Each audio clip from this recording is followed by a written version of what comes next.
Salve, salam jumpa kembali dengan saya Romo Adnan di dalam channel ini. Semoga Bapak Ibu Saudara-saudari dalam keadaan sehat walafiat.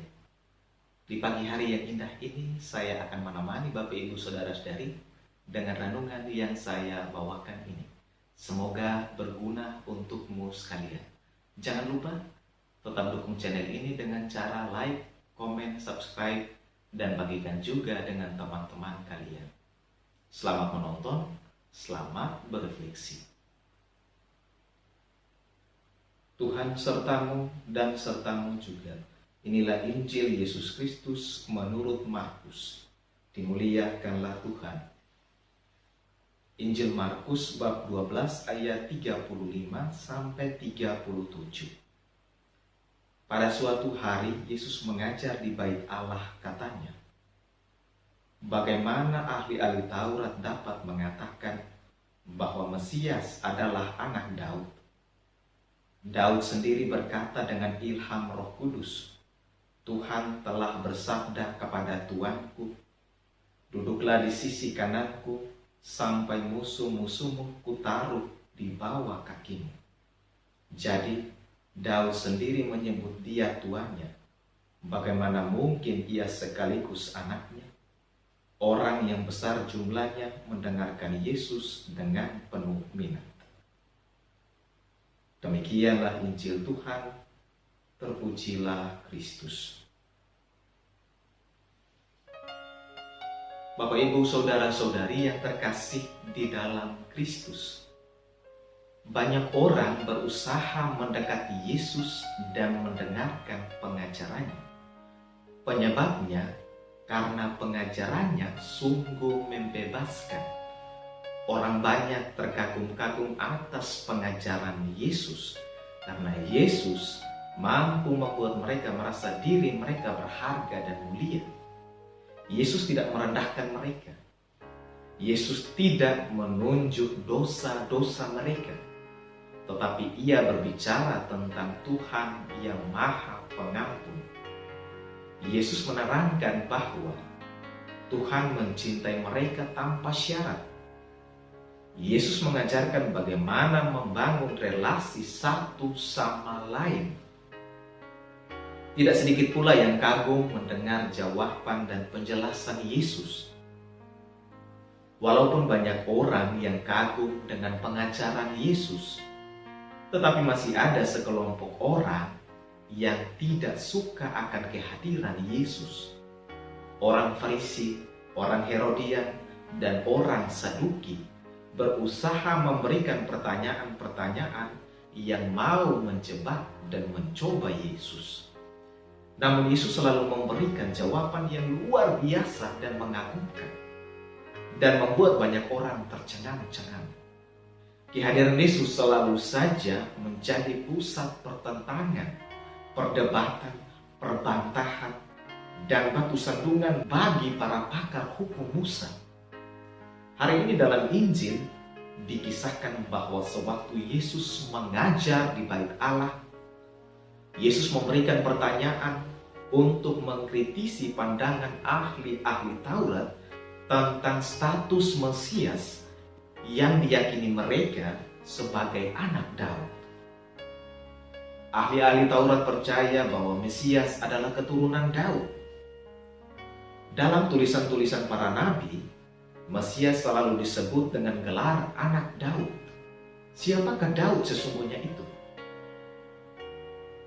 Daud adalah seorang gembala kambing domba yang dipilih dan diurapi Tuhan menjadi raja bangsa Israel. Daud dikenal sebagai raja yang perkasa, perkasa karena keduniawian dan perkasa karena keimanan. Daud adalah raja yang tangguh dan yang hebat berperang. Daud sukses sebagai penguasa. Daud berhasil menyatukan seluruh Israel. Sejak Daud menjadi raja bangsa Israel, semua musuh Israel ia taklukkan, dan Israel mulai diperhitungkan bangsa-bangsa di sekitarnya. Dalam masa kepemimpinan Raja Daud, Israel bebas dari penindasan bangsa-bangsa lain dan berada dalam masa kejayaan. Daud sebagai representasi Mesias yang jaya, Mesias yang menang. Namun, ketika Raja Daud wafat, kejayaan Israel merosot dan Israel mulai kembali dijajah oleh bangsa-bangsa lain, termasuk bangsa Romawi. Bangsa Israel hidup dalam penindasan. Orang Yahudi sangat mengharapkan kehadiran keturunan Daud yang akan mengembalikan kejayaan Israel. Mereka sangat mengharapkan agar keturunan Daud dapat mengembalikan Israel ke keadaan diperhitungkan oleh bangsa-bangsa lain. Ketika Yesus dinubuatkan sebagai Mesias dari keturunan Daud, mereka berpikir bahwa harapan mereka untuk jaya akan terulang kembali. Yesus dipanggil dengan gelar Anak Daud. Dan mereka beranggapan bahwa Yesus adalah seorang politisi ulung, seorang panglima perang yang tak terkalahkan, raja di atas segala raja, dan mereka tidak akan ditindas oleh bangsa Romawi lagi. Karena gelar Anak Daud bersifat sangat politis. Gelar Anak Daud menjadi sangat bernuansa duniawi, militer, dan politis. Bapak, Ibu, Saudara-saudari yang terkasih di dalam Kristus, gelar Yesus sebagai Anak Daud bukanlah hal yang salah, tetapi Yesus ingin mengoreksi gelar Anak Daud yang disematkan kepada dirinya. Yesus tentunya mengakui bahwa secara hukum dia memang keturunan Daud, karena Yusuf ayahnya memang berasal dari keturunan Daud. Yesus mau memperbaiki cara berpikir ahli-ahli Taurat bahwa misinya datang ke dunia bukan untuk menjadi Mesias politik. Yesus mengatakan bahwa walaupun ia keturunan Daud, tetapi ia juga adalah Anak Allah. Ia adalah sungguh-sungguh manusia dan ia adalah sungguh-sungguh Allah.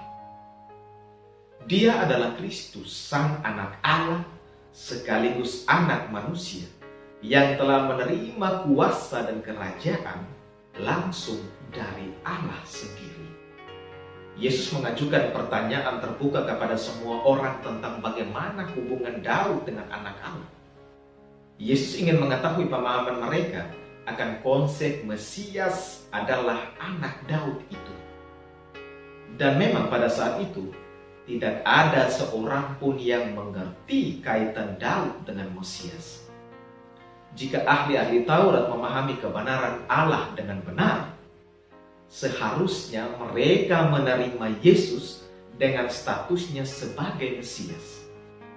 Namun, nyatanya mereka menolak Yesus sebagai Anak Allah. Tak ada gunanya para ahli Taurat mengajarkan kepada bangsa Israel bahwa Mesias yang akan datang disebut Anak Daud. Jelas-jelas di sini bahwa status Daud jauh lebih rendah daripada status Mesias. Buktinya, Daud menyebut Yesus sebagai Tuanku. Dan Daud mengatakan bahwa semua musuh-musuh Yesus akan bertekuk lutut di bawah kaki Yesus. Dengan mengajukan pertanyaan mengenai gelar Anak Daud, Yesus berusaha menyadarkan bangsanya agar mereka meninggalkan pandangan tentang Mesias yang akan membebaskan Israel dari penjajahan Romawi. Yesus ingin mereka melihatnya sebagai Tuhan dalam hati dan kehidupan mereka.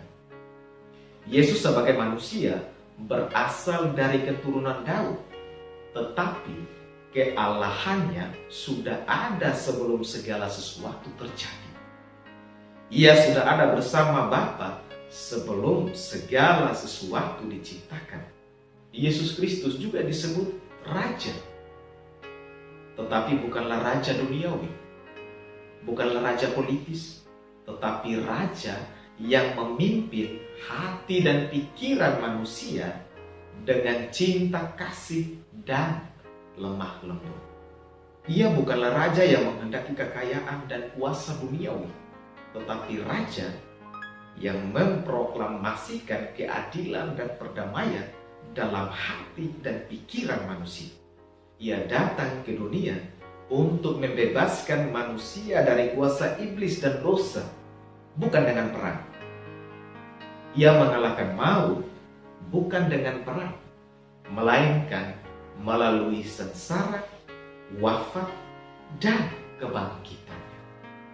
Itulah Yesus Kristus, Sang Raja Agung kita. Kita orang Kristiani sekarang ini dapat memahami bagaimana caranya Yesus disebut anak Daud secara silsilah dan sekaligus Mesias dari sisi ketuhanannya dalam terang perjanjian baru. Jadi, untuk lebih mengenal siapa itu Yesus, luangkanlah waktu untuk membaca kitab suci. Rasul Paulus menasihati kita bahwa ingatlah sejak kecil engkau sudah mengenal kitab suci yang dapat memberikan hikmat kepadamu dan menuntun engkau kepada keselamatan oleh iman akan Kristus Yesus. Segala tulisan yang diilhamkan Allah memang bermanfaat untuk mengajar, untuk menyatakan kesalahan, untuk memperbaiki kelakuan, dan untuk mendidik orang di dalam kebenaran. Marilah kita menumbuhkan semangat membaca kitab suci agar kita memahami dengan benar siapa itu Yesus dan apa misinya datang ke dunia ini. Amin. Selamat pagi dan selamat berkarya. Jaga kesehatan dan stay at home. Sampai Tuhan memberkatimu sekalian.